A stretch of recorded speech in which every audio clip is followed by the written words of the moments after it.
And now, the SleepHawk Worldwide Podcast. Here are your hosts, Brandon Staton and Tyler Hansbrough. What's up, everybody? Welcome to the SleepHawk Worldwide Podcast. This is Sleep Talk with the Big Hawk. What's up, everybody? It's the Big Dog.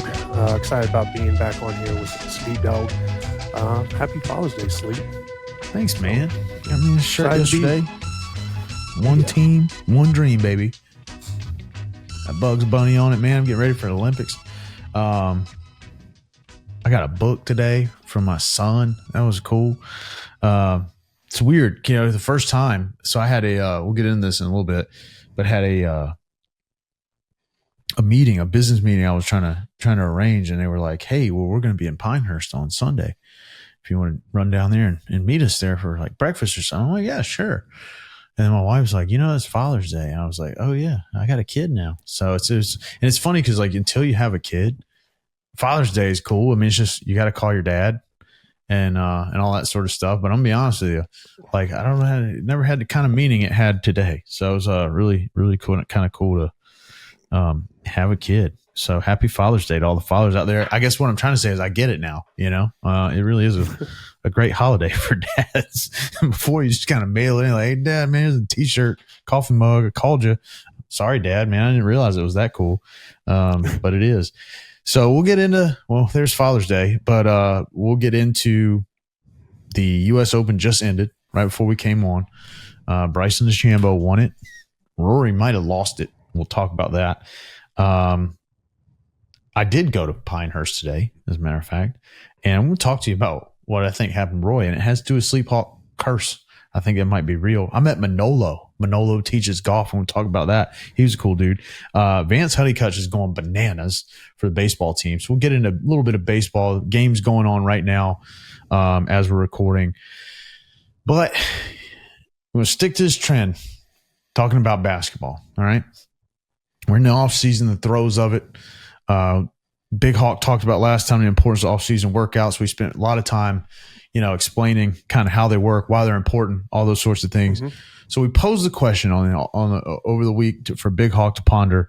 What are 3 things that Tyler Hansbrough thinks the Tar Heels need to work on this offseason? And by God, if he didn't show up with 3 things. So we're going to get into that and go through what we feel like Tar Heels can do, to be prepared for what we talked about last week is going to be a slate of there's some bona fide teams out there this year, it looks like, versus last year where it was kind of a toss up. So Big Hawk, let's jump in, man. We've talked pretty extensively about who's going and who's coming, how hard that is to follow, and ensure maybe we land another player in the portal before it's all said and done. But as it starts right now, let's get into it. What do you think are the things we need to be doing? Yeah, Sleep. So, I thought about it. I've never been a big person on huge lists. I think you need to, try to sharpen it down to 3 things. And I put down 3 of the biggest factors that will make Carolina a great team this year and what I think they can do to really put themselves in good position to be a contender. But my first, the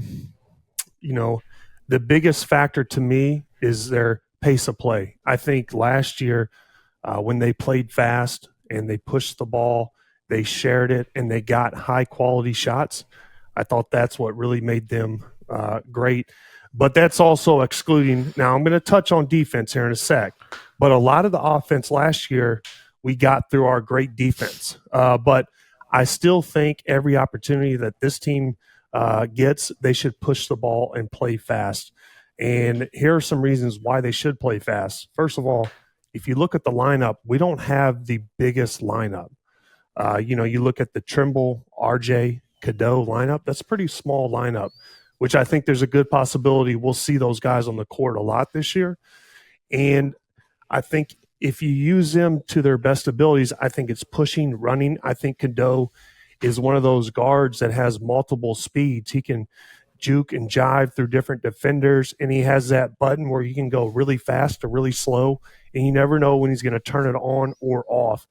And also, Trimble, he runs, he gets out too, both athletic guards, and we know what RJ does, but I think running is going to prevent teams from loading up and sending multiple defenders at RJ and contesting all his shots. Right now, we have, players who are working on their game, and we're not as big of an outside three-point shooting team right now. And I think that playing fast and getting high quality, high percentage shots is what this team needs. And that's layups. It's getting to the free throw line. And then we can let RJ kind of do his thing. And the second thing I put, and I think this is a big thing, is we must be a defensive-minded team. And the reason I say that is because you look at last year and how great we were defensively. And another reason, Sleep, is we don't have like a really proven rim protector right now. I think if our defensive rotations are on point, we're all together on the defensive end, I think it's going to just make life easier for us like it would make any other team. And this isn't like a revelation I'm here, telling you guys that good defensive teams win. But they must commit. They must be on the same page.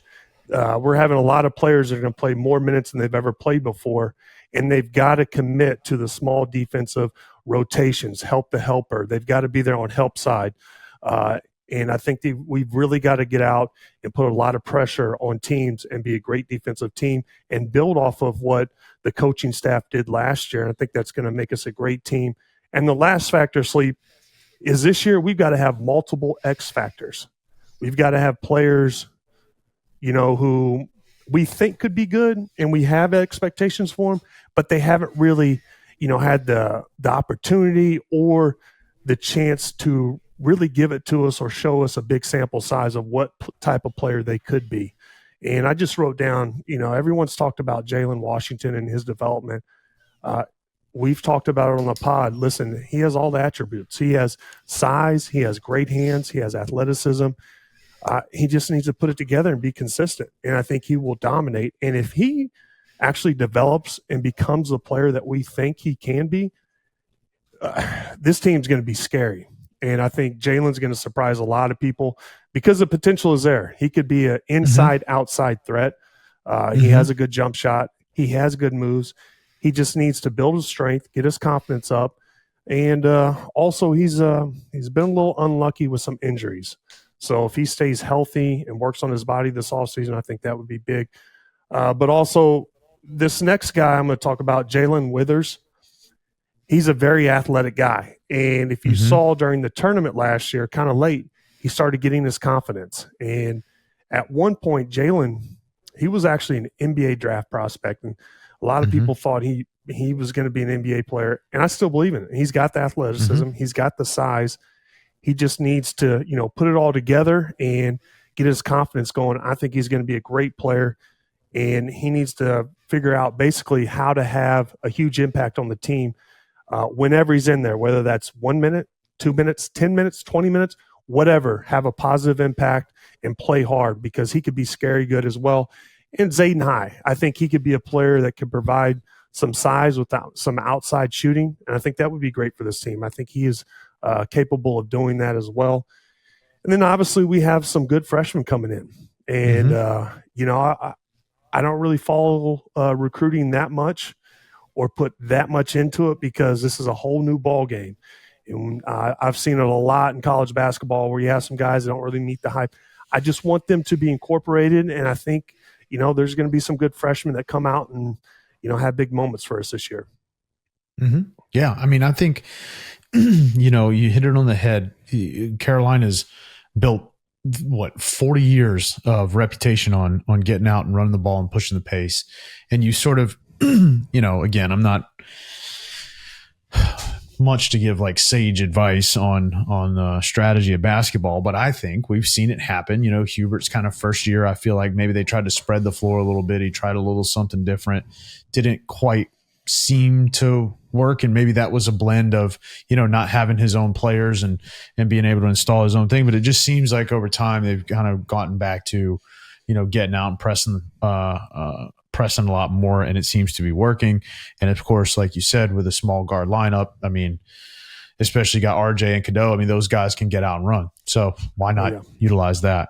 Defensively, I think we showed signs. I think for a lot of the year last year, one of the better defensive teams, at least in the conference, maybe in the country.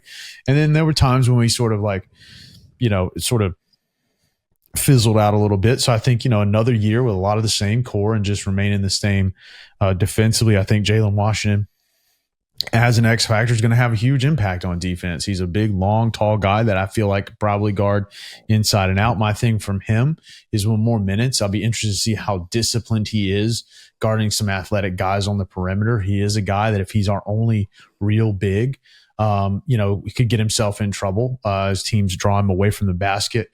And he's got to move around laterally because he gets some cheap, easy reach fouls and stuff like that. So just something to watch. And then, the X factor situation is like you go back to the Brady Manning era, which seems so long ago now, right? Like, I mean, you've got guys on that team that you're exactly right. Like it was when we talked about the need for that, and we had it a lot last year, but it just didn't seem to be. I don't know. What did we lose last year? We lost almost 10 games last year. Maybe we did. So it was times where, and we lost a lot of close games, a lot of them. So the difference there is having that guy. I think Seth Trimble is going to step into a huge role in this team. But I don't necessarily know if he's a guy that's going to go out and get you like 15, 16 a game. So I think he could be one of those players. I think Jalen Washington is going to be one of those players. You know what you're going to get out of RJ every night. I think pretty much like some of these younger kids, that we know nothing about and we'll see about as they play, may develop a defined role, and you're probably going to wind up with one or two guys that you can kind of count on day in and day out. But yeah, who are those sort of rotating cluster of 3, 4, 5 guys that one night one's going to score 15 or 20, and another night a guy's going to get 6 rebounds and play some good defense. And that's such an important part, I think, in any college team, but especially in a mature one. So yeah, I'm with you, man. I like the list of 3, dude. I think, it's exciting season left for the Tar Heels. Sleep. One other thing is, and why I put defense down as well, is because I actually think we have very good defensive players. You look at Trimble, I would consider Trimble one of the best perimeter defenders in the country. I mean, Agreed. Last year, 100%. Yeah, he committed to that. He came in, he guarded the best player, he made their life tough. And when I look at a guy like Jalen Withers, athletic, long, can guard multiple positions, he has strength. He's one of those guys that I think, man, we could switch with him. He could guard the 3, he could guard the 4. Yep. If there's a small lineup, I could see us going, putting him on the 5 at times, and he could be a roamer. He's one of those guys that can play off a non-shooter, run around, in help side position, getting blocks, doing all that stuff. So I think we have the personnel to be that, that tough defensive team.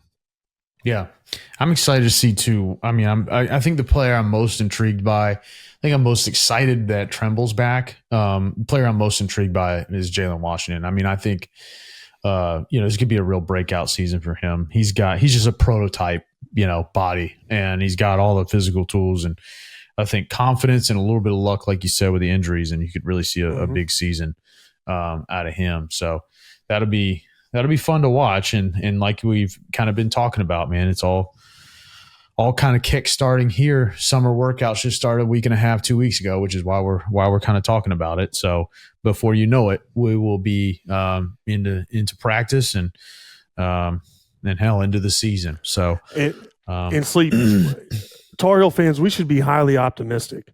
We've got the best player in the country coming back, RJ Davis. You have Hunter Dickinson at Kansas. He may be a contender. RJ is the best player from last year to come back to school, and I'm excited about that. We have we've lost a lot of guys. Mondo's not here, but other guys are going to have opportunities, and they've shown us flashes. So I'm excited about it, Sleep, and I think it's going to be a great year. Yeah. Yeah, I mean, we had a great year last year, and we kind of have learned a lot over the last sort of 4 or 5 years about the ebbs and flows of college basketball. So another Carolina team's having a great year. I'm watching them right now, Tar Heels. Tar Heels are in Omaha. They won their first game of the College World Series. They're now taking on Tennessee, and we're just closing out the top of the third, maybe. maybe this bottom of the third. I'm not sure which one of us is home team. I think Tennessee is. So we're heading to the bottom of the third. Nothing tie. Had a couple base runners on. Great play by the Tennessee center fielder a little earlier. I think I just turned it on and saw the replay of that instead of it live. But I will know by the time this thing comes out what happened. But I texted Big Hawk over the weekend, and obviously we've been following baseball a little bit here because it's we're in the middle of summer, which is baseball season. Carolina's having a great year, as they have so many times over the past decade or more. But the Vance Honeycutt, man, this kid, so little background for all you listeners. The old Sleep Dog.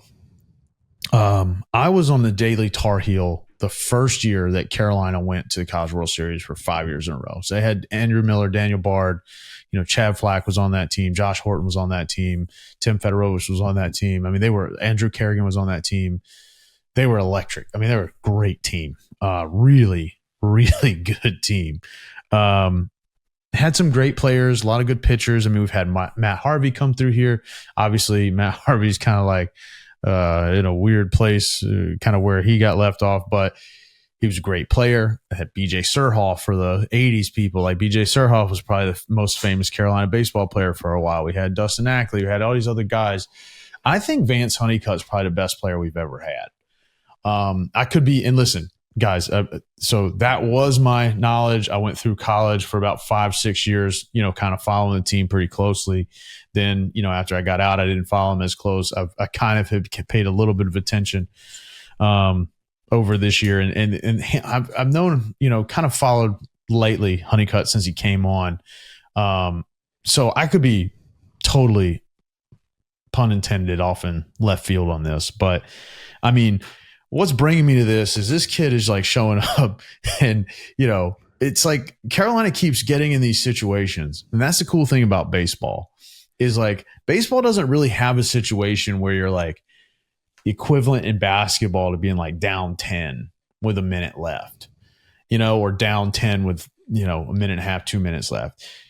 I mean, I guess it's almost like baseball is one of those things that's so weird that you can literally be down 3 or 4 runs, which might as well be down 20 with 2 minutes left.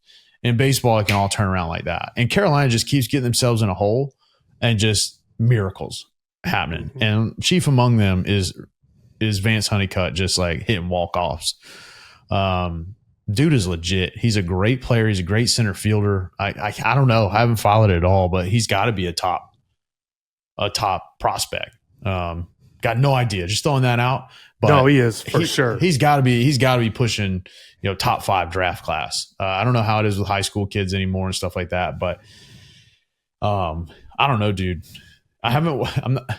Baseball used to define my life. Okay. So it's very, very weird that I'm so like out of touch with baseball. I think most people that know me don't understand like kind of how into baseball I used to be. But the one thing that you'd never forget is like when you watch a baseball player and like who's good and who's not. And this kid, you just watch this kid walk onto the field and you're like, yeah, he's the best player here. He's been really, really fun to watch for anybody as a casual fan as I am at this point. Like I definitely tune in and I look for this kid and what he's going to do next, man. He's had a hell of a run in this postseason. Have you watched any of it? Well, I just want to say baseball has never defined my life and never will. And I just, it's very difficult for me because I have no knowledge, didn't play the game, to watch a baseball game. But this team has made baseball fun. Like the way they've, got themselves in a hole and, just think the game's over and then just start whacking off home runs. Yeah. That was impressive and exciting. And no pun there, guys. That was just a wow. What a bad That was take. not a baseball term. Yeah, go ahead. Hey, man, it's reminding me of the steroid era where guys used to just hit it out of the ballpark. And it's been impressive. It's been fun, Sleep. I've enjoyed it. And, they're doing their thing right now. Maybe they win the whole thing. Well, buddy, the reason baseball never defined your life is because you didn't peak in high school like I did. I mean, high school is the pinnacle of my life until I had a child at 40 years old. Okay. But yeah, I mean, and you bring up an excellent point. I think we've talked about this half a dozen times or so. Guys, just let people juice. I mean, I don't know if it's politically correct anymore, but baseball was absolutely electric when these dudes are just hitting absolute nukes out of stadiums. All right. I mean, maybe don't let these kids do it in college because they got metal bats. But I mean, we were, me and Tyler, we shared like a meme, or it wasn't a meme, it was just a video the other day of Jose Canseco. Just, I mean, his arms look like my legs, legitimately. And he's just like flicking the bat around like a wiffle ball bat. And just, this is when he played for the Yankees. So he was like sucked by then. And dude, steroid era baseball is like, I don't know what you compare it to, man. Like, it was incredible. The Tour de France, it was amazing. Yeah. How many people, there ain't no more Lances out there, are there? Nobody's watching that. Listen, guy was on a lot of sauce, and a lot of viewers tuned in for that one. I just want to say about because you're right about the steroid era of baseball. I'm from Missouri. Mark McGwire, Sammy Sosa. Those tickets were tough. I tell you, now you can go get them. You can just walk up and go into the stadium. You couldn't do that when they were playing. People were just looking around for tickets, doing some favors for tickets. And, the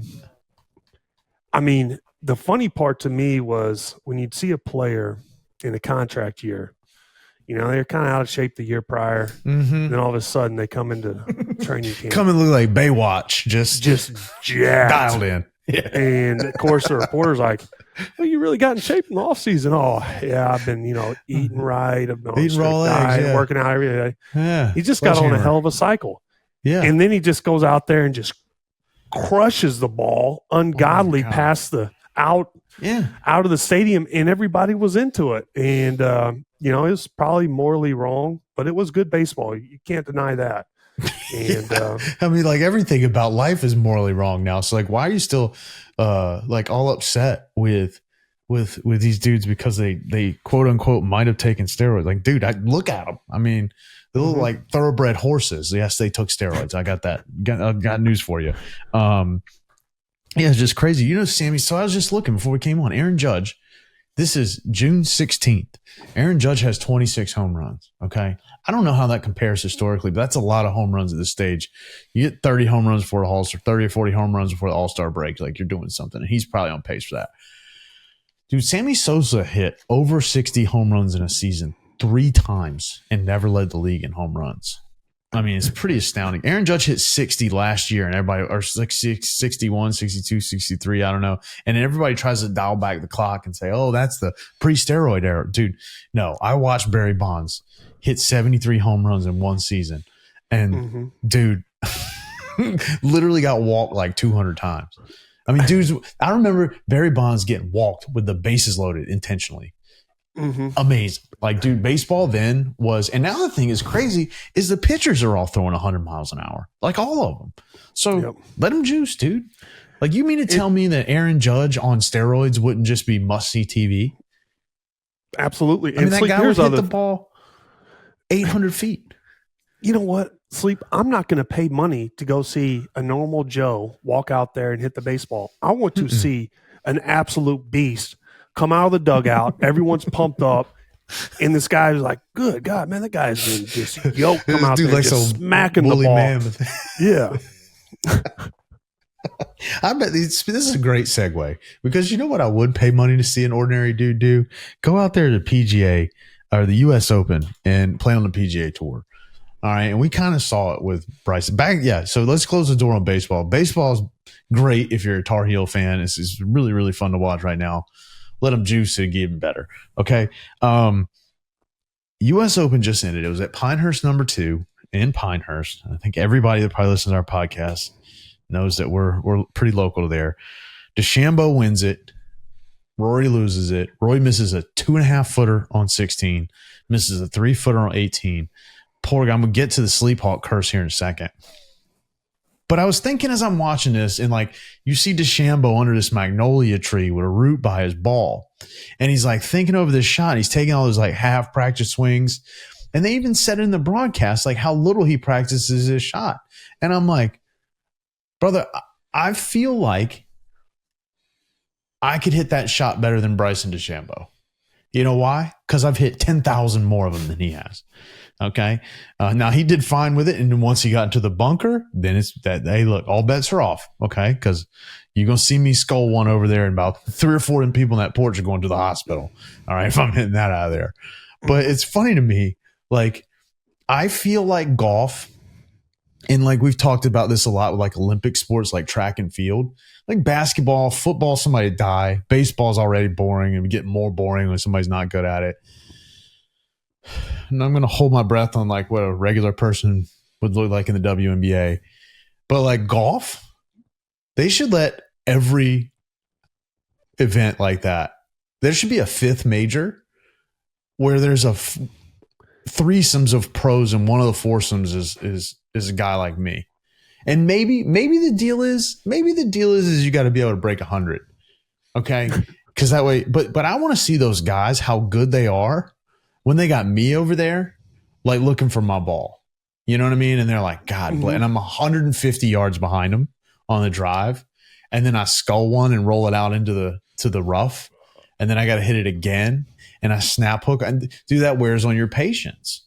Right. And those guys ain't that good with it. And then I just want, and on top of that, for anybody that's ever played number 2, and I have, I just want people to realize, like, my wife is watching it and she's talking about how, I'm like, you have no idea how difficult this is. Absolutely no idea. Like, let me go out there and freeze the driveway, and then you try to carry a couple of bags of groceries up the driveway with ice on it or something.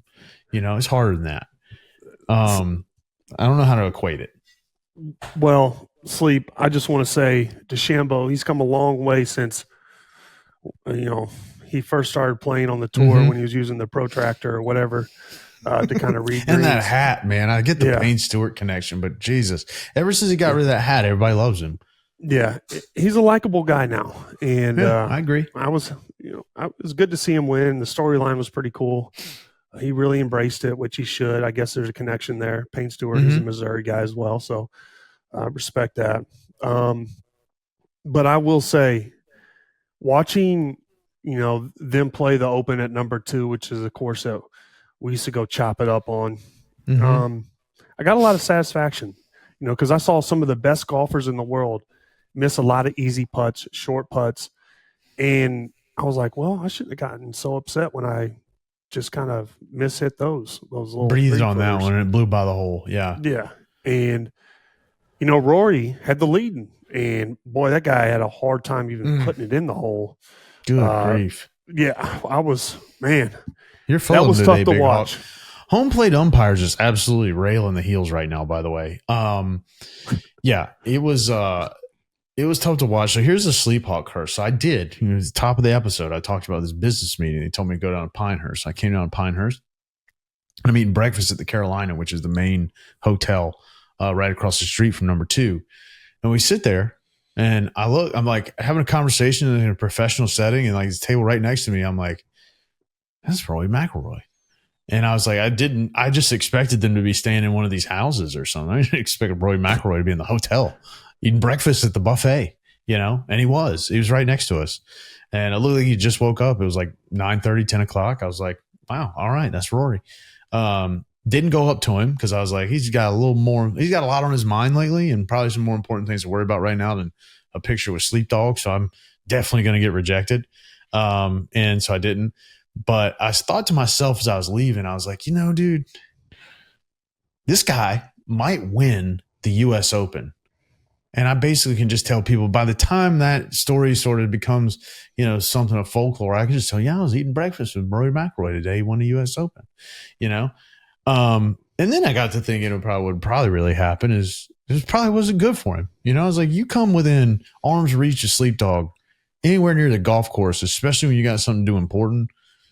I don't know, man. Like, I just don't bring out the best in people on the course. And so I was a little bit worried about it. I didn't think much of it. And then when he blew by that 3.5 footer or 2.5 footer on 16, I was like, I'll be damned. Like, it's real, And then he's getting there. And on the group text, when he's standing over that one on 18, I'm telling my wife's sitting there. She doesn't understand. I'm like, you don't understand how hard that putt is. And sure enough, dude, he just like, and it just drifted right by a 3-footer, and he lost the U.S. Open.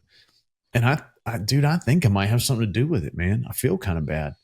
You should feel bad, but I like DeChambeau better than Rory. So thank you. Yeah, I mean, yeah, it's just like, and I used to not like DeChambeau. I'm just saying, I didn't eat breakfast with DeChambeau. He won, and DeChambeau's taking sleep-like shots out of the magnolias off the roots, off Frankenstein's fat foot, and then just dishing it out of the sand. What a shot that was! Incredible. Sleep. It was weird though that he didn't let the other dude putt it out first. Oh, you're talking about in the end? Oh yeah. I kind of understood what Rory was going through.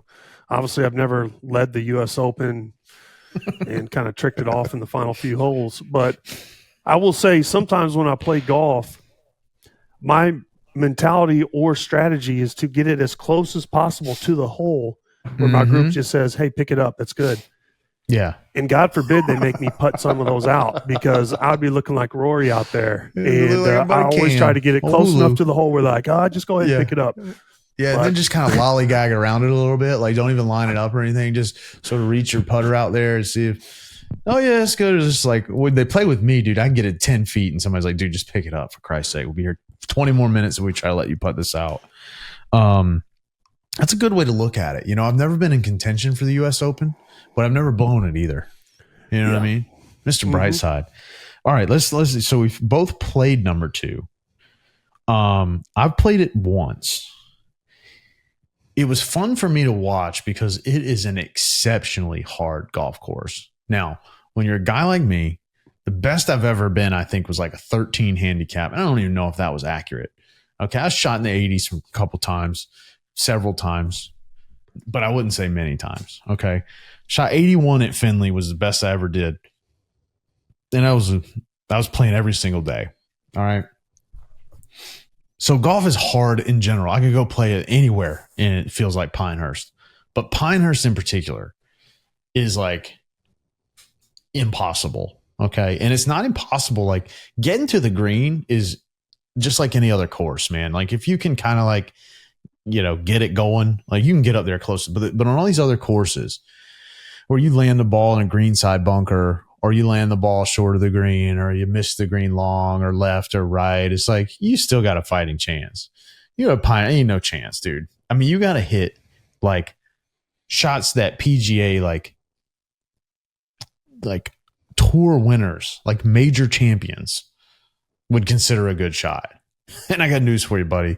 You ain't hitting flop shots off of the just absolute centimeter high Bermuda turf and dropping them within 5 feet of the hole like every single time when you're,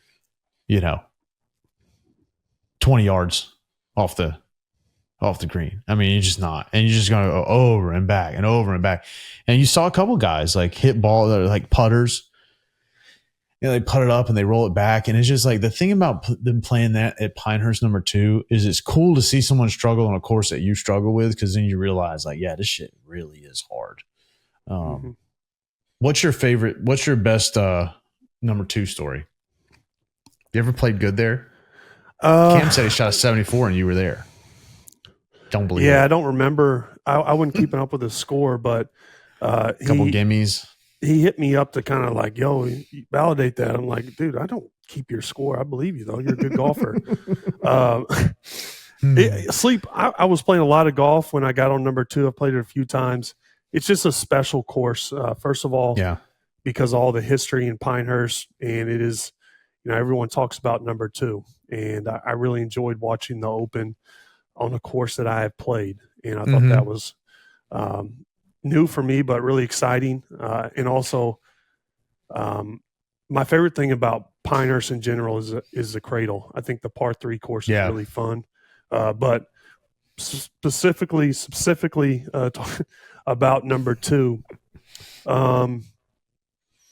I think the greens make it real difficult, and that's what I took away from it, is a Donald Ross turtle shell kind of difficult short game. You think you're on, then it rolls back down, surrounding the bunkers with, a lot of sand. Made it really difficult for me because my short game's, the worst part of my golf game. And I just remember hitting some shots I thought was, going to turn out really, really close to the hole, or, a great golf shot. And I just remember it kind of trickling down. And here I go again. And you can really get yourself in trouble on number 2. There's a par 3 on the back 9, early in the back 9. I can't think of which hole it is, but it was probably my favorite hole out there. And I don't think that's a popular take, but I just really thought it really showed the turtle shell green that Donald Ross is known for. I think I know which one you're talking about. I've only played it once. And it was kind of funny because at this point, I played 2 or 3 times a year. And I played last November. I played number 2. And no. I take that back. It was in November prior. It was 2 years ago. We go on a group trip with some grad school guys every year. And so we had an early tee time on number 2, and first tee, you're just sort of like, I remember being nervous, and I'm like, I don't know why I'm nervous. There's nobody here. They don't give a shit. I just hit one right down the fairway, and I'm like, wow, this is great. And the other foursome in our group had gone ahead, so they're on the second tee, and I just absolutely throw a dart about 5 feet from the hole. I mean, I'm just like ready to putt this out and go home, because if I birdie one on number 2, I mean, that's living right there, dude. And of course, I missed the putt. So I'm like, damn, man, like I had a chance to get a birdie on number 2, and it's never going to happen again. I'm pretty sure I've told this story on SleepHawk about 17 times. But nonetheless, this is my claim to fame.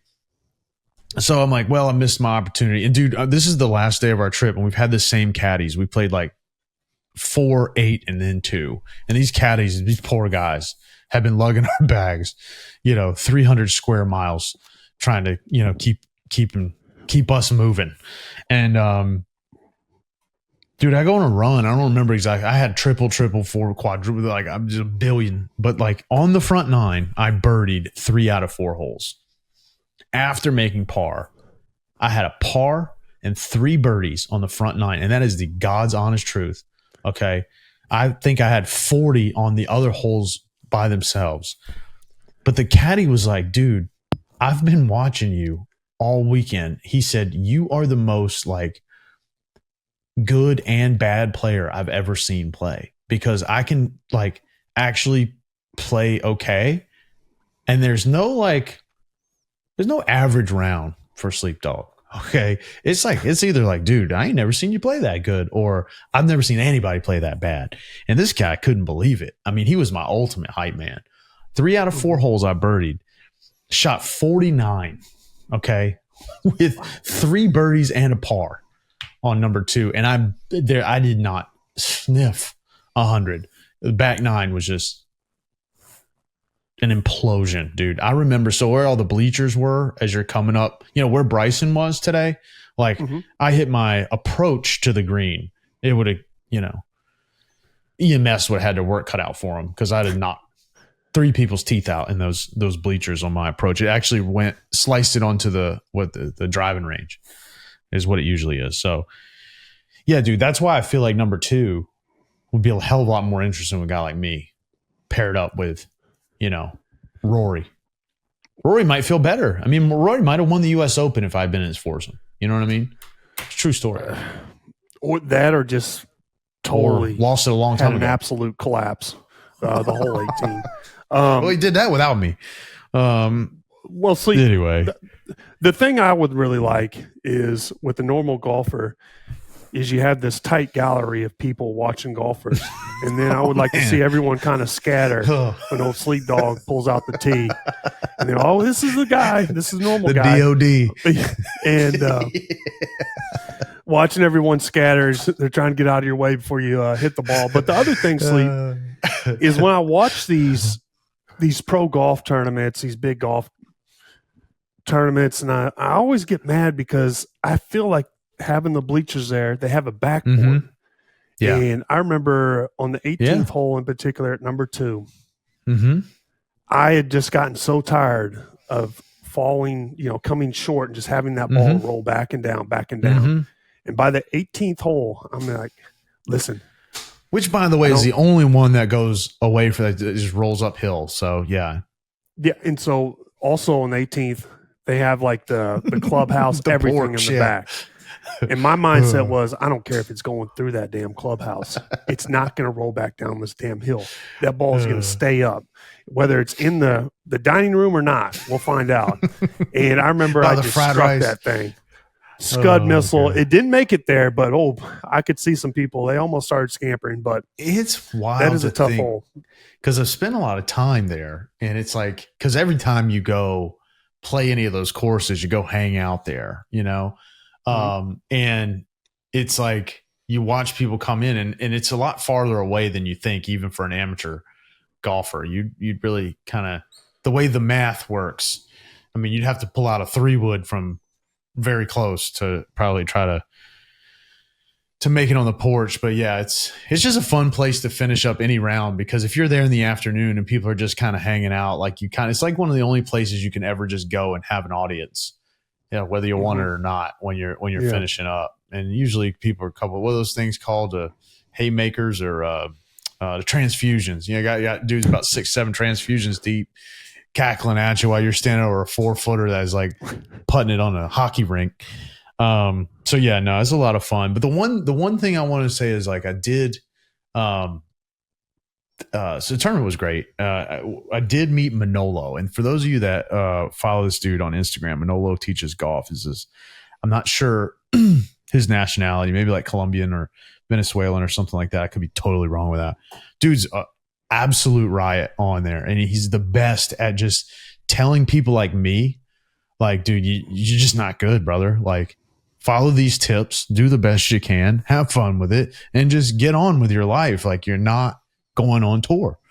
And so this morning I'm sitting at a table right next to Rory, and Manolo shows up, and I'm like, I told the people I was eating breakfast with, I was like, dude, I'd rather get a picture with Manolo than Rory. And I walked up to him begrudgingly, because I hang with Big Hawk, and I get it, man. These guys eating breakfast, right? Probably just like going to get approached 10,000 times. He kind of saw me coming. He gets up, shakes my hand. Nicest dude in the world. Funny, just like he is, very gracious with his time, took pictures and stuff, showed him my kid. He's like, I can't remember what he said. Something about him being chunky. I'm like, yeah, well, it's just like my wedge shots, And yeah, so I mean, it was just a really, really cool experience to meet that guy, because he's just sort of like, he is the guy. He is the normal golfer that made it, right? Like, everybody loves that guy. And of course, I don't know how good he is. He teaches people golf, and he certainly looks the part, and his swing looks good. I'm sure he's good. But it was a really cool, I guess he's a celebrity. It's a funny thing too, because like nowadays, like, what's your claim to fame? Like, I'm an Instagram influencer. Like, oh, well, you're a celebrity, bro. Anyway, he was super nice guy, like very, very nice guy. Would love to chill with that guy. Would love to be in that guy's foursome. I bet I'd love to see him play Cam. That's what I left thinking. Cam's a pretty good golfer. Cam. He would smoke Cam. Probably a better putter than Cam. That's a good one. Well, I'm a better putter than Cam. But I'm pretty sure Ben Hogan's better putter than Cam, and he's been dead 25 years. So there's that. Anyway, Cam might be a better putter than Rory. I don't know, guys. You heard it here first. Yeah, our buddy Cam, man. We'll have him on a podcast day after never. I don't know, man. So we covered a lot, guys. We are getting there. NBA Finals. I think next game's tomorrow night.